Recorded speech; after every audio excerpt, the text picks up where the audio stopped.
ছবিটা দেখেন, মেসি আর মেসি নাই রে ভাই, মেসি এখন ডন। মেসি এখন মেসি নাই, মেসি এখন ডন। এই কাজটা যদি রোনালদো করতো তখন রোনালদো হয়তো খারাপ। রোনালদোর ব্যবহার রুট, রোনালদো অমুক, রোনালদো তমুক, রোনালদো যারে পায় তার সাথেই খারাপ ব্যবহার করে। আর মেসি প্লেয়ারদের সাথে খারাপ ব্যবহার করলে মেসি এখন ডন।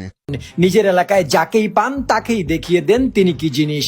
নিজের এলাকায় তো কুত্তাও রাজা।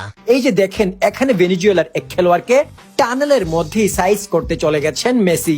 মাফিয়া মেসি, ডন মেসি নিজের এলাকায় পোলাপান পাইয়ে পিড়াইতে যায়। এই কাজটা যদি রোনালদো করতো তাহলে কিছু সাংবাদিক নামক সাংঘাতিক তখন বলতো রোনালদো নিজের এলাকায় ছোট ছোট পোলাপান পাইয়ে পিড়াইতে যায়। কথা ওইটা না, কথা হইল তৌহিদ আফ্রিদির বিরুদ্ধে কেউ কথা বললে হাউন আঙ্কেল তাকে নিয়ে গিয়ে সেটা ভাঙ্গা দিত পুলিশ স্টেশনে বসে। এখন মেসিরও কি কোনো আঙ্কেল আসেনি যে মেসির বিপক্ষে কথা বললে তাকে পুলিশ স্টেশনে নিয়ে হেটা ভাঙ্গা দেয়?